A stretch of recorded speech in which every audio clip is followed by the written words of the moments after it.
사랑합니다. 할렐루야 찬양대와 오케스트라를 통해서 또 충현 가족들의 다양한 섬김을 통해서 영광 받으신 주님, 이제 우리들에게 꼭 필요한 말씀으로 은혜 내려주실 것을 소망 가운데 확신합니다. 우리는 지난주에 통독 순서에 따라 레위기를 읽었습니다. 아마 레위기를 읽으시면서 좀 어려우신 분들도 있었겠지만 다수의 우리 통독자들이 그렇게 어렵지 않게 레위기를 돌파한 것으로 보고를 받았습니다. 이 통독에 정식으로 참여하지 않은 충현의 가족들도 손 놓지 마시고 지난주에도 권면드린 것처럼 할 수 있는 것 통독에 부분적으로나마 참여해 주시기를 부탁을 드립니다. 레위기의 가장 중심이 되는 것은 오늘 본문이 담겨 있는 16장입니다.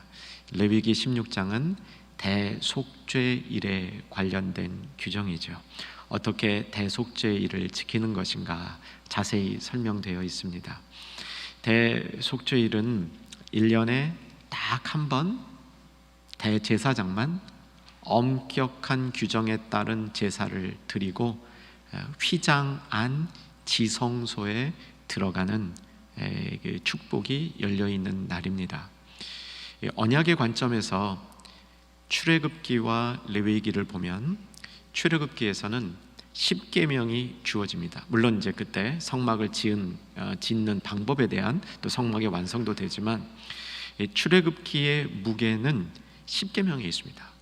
하나님이 이렇게 살라라는 규정을 주신 것이죠. 이건 축복입니다.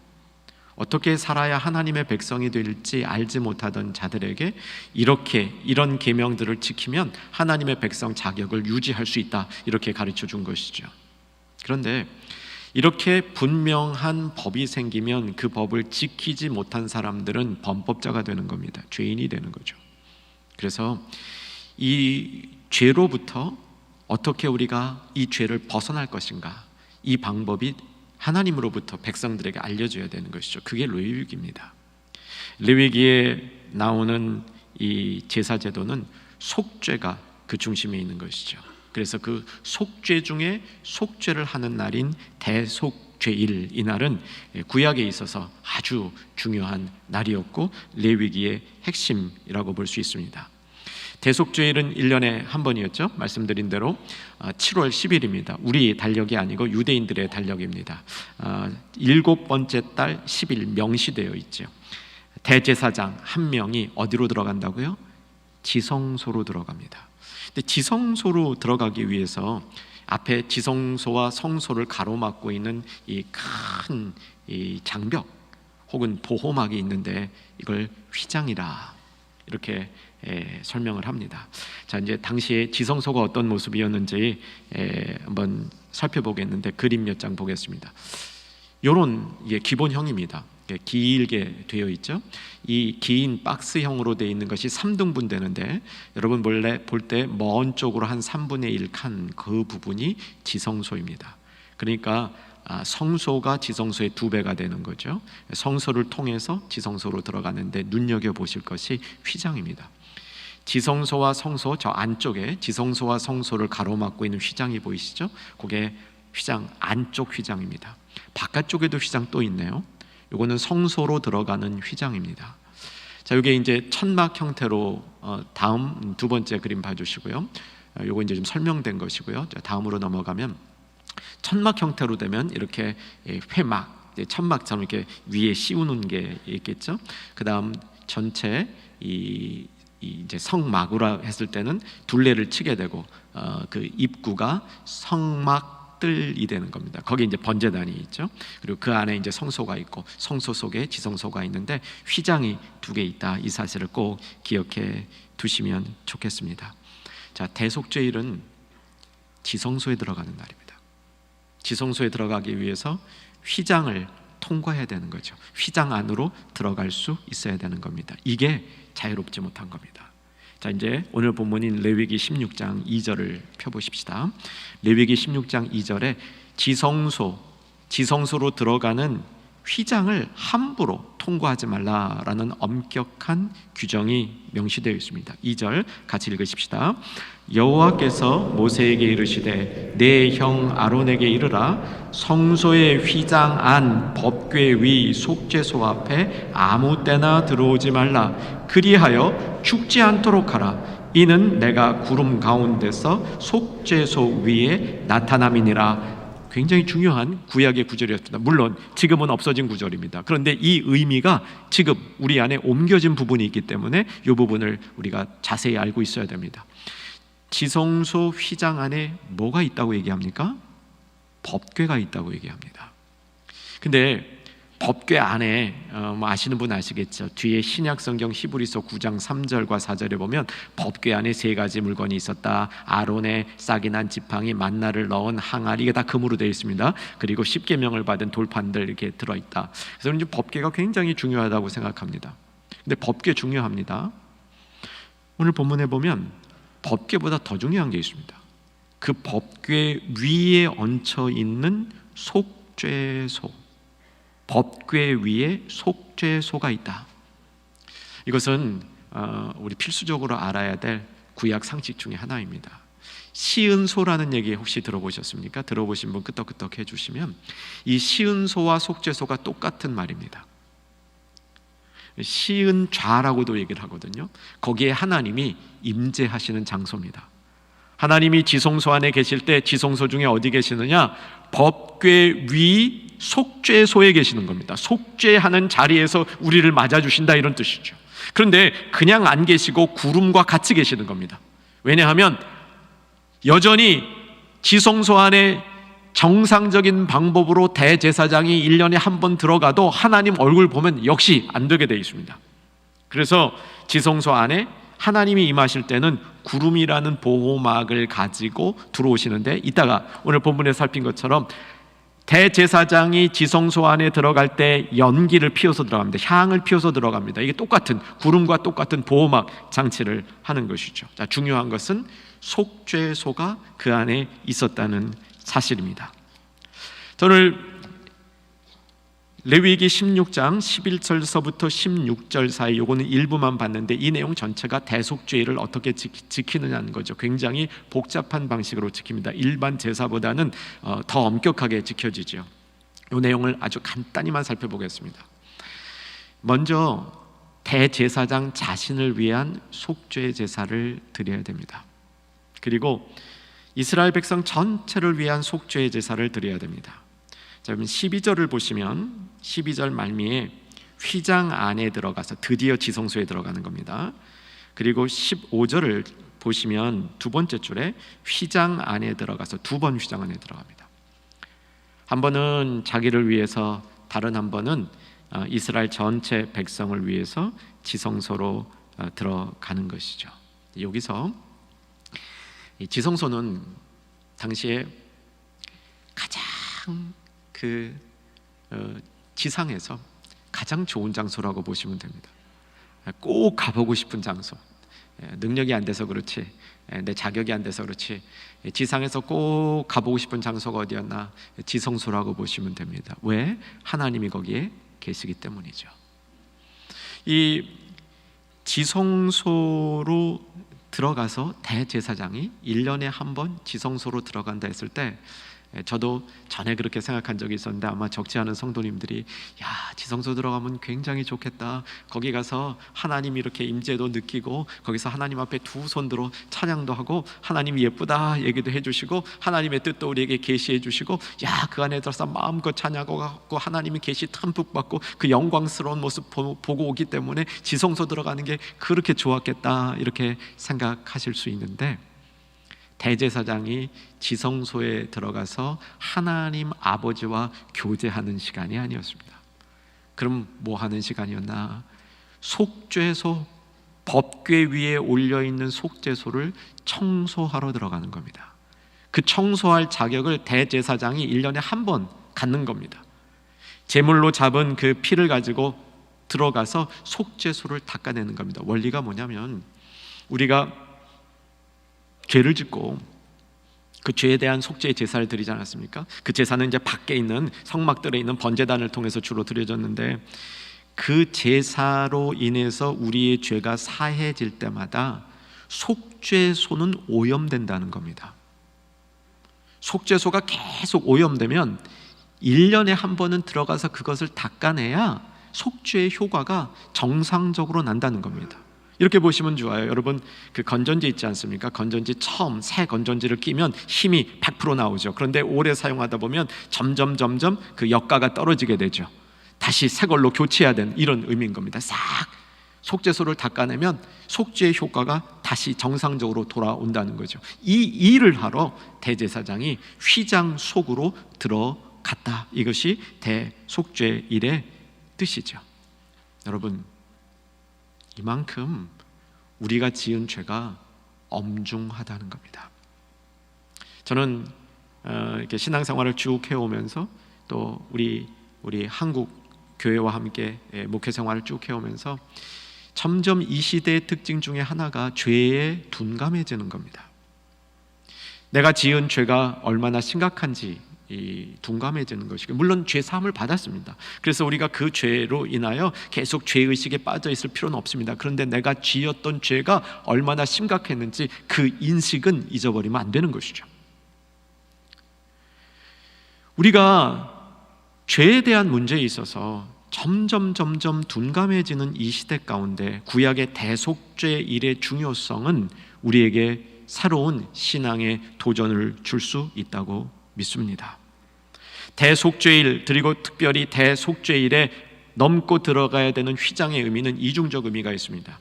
대속죄일은 축복이면서 제약입니다. 축복인 이유는 그래도 하나님 앞에 갈 수 있는 길이 열렸다는 겁니다. 내가 하나님 앞에 나갈 수 있는 그 하루의 길이, 하나님 존전에 나갈 수 있는, 인간이 하나님 앞에 나갈 수 있는 길이 1년에 하루는 열려있다. 이 사실이 놀라운 축복이죠. 다른 364일은 그럴 수 없지만 하루만큼은 인간이 하나님 앞에 나갈 수 있다. 대단한 축복입니다. 왜냐하면 그 전까지는 그런 일도 없었으니까요. 그런 길도 없었으니까요. 그런데 이것은 제약이죠. 다른 날들은 하나님 앞에 갈 수 없다는 겁니다. 자, 그 안에 있는 휘장을 생각해 보시기 바랍니다. 지성소와 성소를 가르고 있는 휘장을 보시기 바랍니다. 이것은 인간이 하나님 앞에 나가는 것을 딱 가로막고 있는 일종의 이 가림판이죠. 그런데 역설적으로 보면 그것도 축복입니다. 왜냐하면 그 가림판이 없으면 우리는 하나님 근처에 가지도 못하고 혹 가려 하다가는 즉사하기 때문이죠. 그래서 휘장 또한 이중적 의미가 있다고 볼 수 있습니다. 자, 예수님이 하신 일을 생각해 보십시다. 예수님이 십자가에 달리실 때 어떤 일이 있었습니까? 예수님이 십자가에 달리실 때 휘장이 위로부터 아래까지 쫙 찢어졌다. 성경이 기록하죠. 이 휘장은 성소 앞에 있는 휘장이 아닙니다. 지성소 앞에 있는 휘장이 찢어진 겁니다. 지성소 앞에 있는 휘장이 찢어졌다는 것은 대속죄일이 규정하고 있는 일들이 더 이상 필요 없어졌다는 얘기예요. 대속죄일이 예수님이 갈보리에서 십자가 치시고 십자가에서 대속사역을 완성하실 때 대속죄일의 의미, 하나님 앞에 나아가는 방법, 죄인이 하나님 앞에 나아가는 방법, 죄인이 하나님 앞에 나아가면 죽는데 죽지 않고 하나님 앞에 나아가서 오히려 속죄함을 받을 수 있는 그 놀라운 구약의 대속죄일의 그 축복이 예수님 안에서 완벽하게 이루어졌다. 이 사실을 선포하고 있는 것이죠. 사랑하는 성도 여러분, 이 사실을 우리가 신령한 지식으로 확실히 알 수 있기를 주의 이름으로 축원합니다. 그래서 대속죄일은 이 시대에 더 이상 없습니다. 대속죄일은 예수님이 십자가에 달리셨을 때 그 대속죄일의 의미가 완벽하게 완성되었기 때문에 우리는 대속죄일을 지키지 아니합니다. 대신 성금요일을 대속죄일의 의미로 지키게 되는 거죠. 예수님이 십자가에 달리셨을 때 휘장이 찢어지고, 구약의 대제사장들은 제물 가지고 1년에 한 번 그 들어갈 때 또 향까지 가지고 들어가는데, 향을 피워서 들어가야 되는데 그런 거 싹 없어지고 우리가 예수님 믿는 믿음으로 하나님이 계신 그곳에 속죄소를 깨끗하게 청소하려고 당시의 대제사장은 들어갔는데, 이제 그것도 예수님의 피로 싹 청소됐기 때문에 더 이상 청소할 수 없는 그 특권을 가지고 우리는 지성소에 청소하러 들어가는 것이 아니라 하나님과 그 교제를, 하나님의 임재를, 영광을 즐기기 위해서 하나님 존재로 나갈 수 있는 길이 열려졌다. 이것이 믿는 이의 특권이라는 사실을 기억할 수 있기를 주 안에서 소망합니다. 그 일을 이제 히브리서 기자가 이렇게 적고 있는데, 이제 히브리서로 이동하십시다. 오늘 레위기는 더 이상 안 봐도 됩니다. 히브리서 10장 19절로 갑니다. 사실은 대속죄일에 관한 히브리서의 기록은 9장부터 시작이 되는데 9장은 건너뛰었습니다. 히브리서 기자가 누군지 모르죠. 우리는 히브리서 기자가 누구라고 확언할 수는 없습니다. 추정은 해볼 수 있을 수도 있죠. 분명한 것은 히브리서의 기자는 레위인일 것입니다. 너무나 이 레위인적인 제사제도에 대해서 통달하고 있습니다.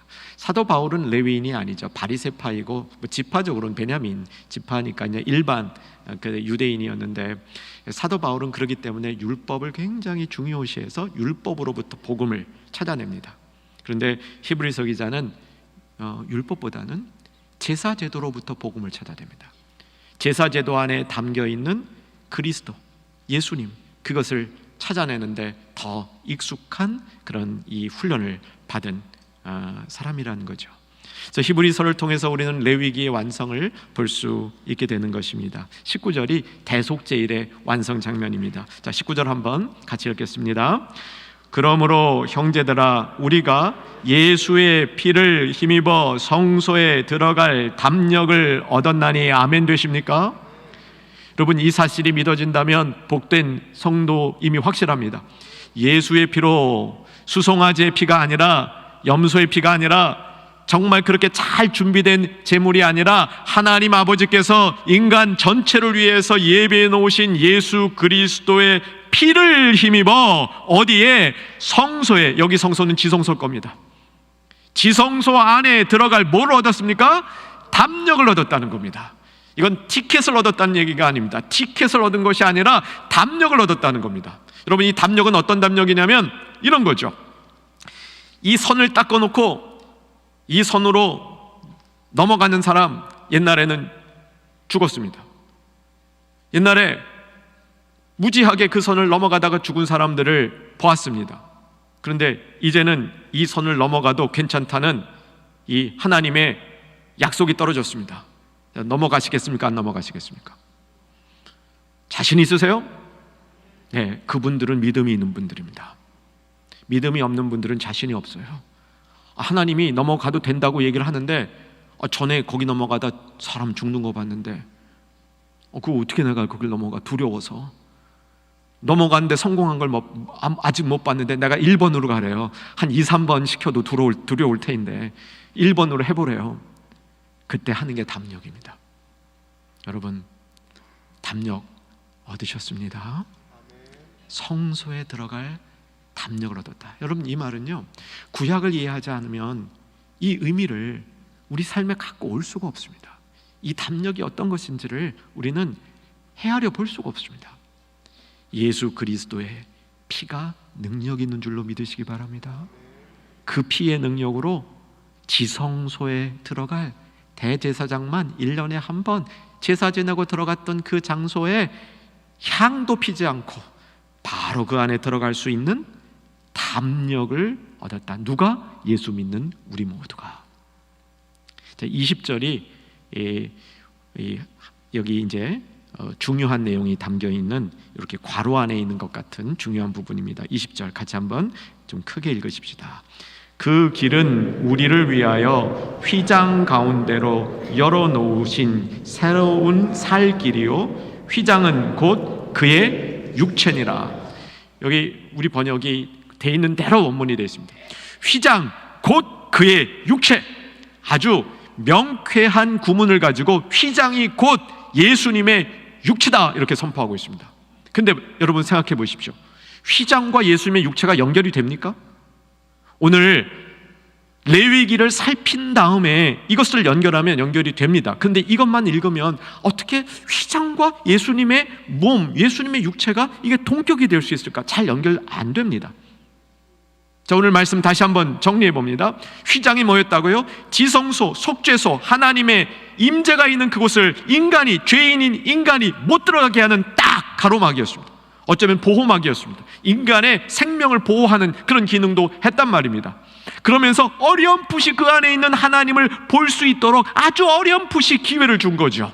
저거를 열고 들어가면 하나님 얼굴 볼 수 있다, 이렇게 된 거죠. 그런데 그 휘장이 예수님이다. 뭡니까? 하나님의 얼굴을 뚜렷하게 보여주면서도 우리가 하나님 얼굴 볼 때 죽을 수밖에 없는 죄인인데도 죽지 않게 해주는 하나님의 은혜가 휘장, 곧 예수님의 육체라는 이 말 속에 포함되어 있다는 사실입니다. 여러분, 우리가 예수님을 이해할 때 그분은 지성소의 휘장이셨구나. 지성소의 휘장이었는데 예수님이 십자가에서 못 박히실 때, 그 몸이 찢기실 때, 그 찢긴 몸으로 길이 나서 지성소 안으로 우리가 안전하게 들어갈 수 있는 길이 열렸는데, 이 길이 새로운 살 길이다. 여러분, 살 길이 이 땅에 필요하실 때 이 길을 찾으시기 바랍니다. 여러분, 세상을 살다 보면 살 길이 필요할 때가 가끔은 있습니다. 여러분, 살 길이 필요한 그때 딴 길 찾지 마시고 이 길을 찾으시기를 주의 이름으로 권하며 축복합니다. 새로운 길이라 그랬습니다. 이 새로운 길은 새롭게 리모델링, 고친 길이 아닙니다. 새롭게 고친 길이 아니고 아예 새롭게 난 거예요. 없던 길이 난 길입니다. 없던 길이 난 그 새로운 길을 열어주셨다, 이렇게 선포하는 것이죠. 이제 말씀을 정리합니다. 여러분, 예수님이 우리를 위하여 대속죄 일에 했던 그 일을 다 완성하셨다는 지식은 신령한 지식입니다. 여러분, 이 지식을 꼭 갖추시기를 주의 이름으로 축원합니다. 그런데 이 지식만 갖추지 마시고 이 지식을 사용하셔야 됩니다. 좋은 것은 계속 사용하셔야 됩니다. 그러면 이 지식을 어떻게 사용하라고 히브리서 기자가 오늘 본문에서 얘기하고 있냐면 22절을 보시면, 자, 22절 같이 읽겠습니다. 준비하시고 읽습니다. 우리가 마음의 뿌림을 받아 악한 양심으로부터 벗어나고 몸은 맑은 물로 씻음을 받았으니 참 마음과 온전한 믿음으로 어떻게 하나님께 나아가자. 길이 열렸으면 나아가야 되는 겁니다. 길은 열어놨는데, 뚫어놨는데 그 길은 새로운 길이고 살 길이라고 알기만 하고 그 길로 나아가지 아니하면 소용이 없는 것이죠. 여러분, 오늘 레위기를 우리 마음에 담으면서 대속죄일, 우리 신앙의 매우 중요한 속죄의 문제를 다루면서 예수님을 우리 마음속에 그렸습니다. 이제 그에게로 나아가자. 예수님을 통해서 하나님 앞에 나아가자. 이 사실을 꼭 기억하시고 참마음과 온전한 믿음으로, 오늘 이 부분 잘 깊게 다루지 못합니다. 그냥 맛만 보여드리면, 여기 온전한 믿음이랄 때 온전함은 믿음 중에 가장 좋은 믿음, 제가 볼 때는 최상급 믿음을 설명하고 있는 표현입니다. 그 믿음으로 하나님께 나아가자. 그리고 25절 끝부분 마지막 표현, 더욱 그리하자. 오늘 말씀 정리합니다. 하나님께 나아가자, 더욱 그리하자. 아멘 되시는 성도 되시기를 주의 이름으로 축원합니다. 기도하겠습니다. 살아계신 아버지 하나님, 대속죄일의 그 신비로운 의미를 예수 그리스도 안에서 더욱 신비롭게 완성해 주시니 감사합니다. 우리 예수님 통해서 하나님 앞에 지성소로 가까이 나가는 우리 되게 하시고 더욱 그리하는 우리 될 수 있도록 축복하여 주시옵소서. 예수님 이름으로 기도하옵나이다. 아멘.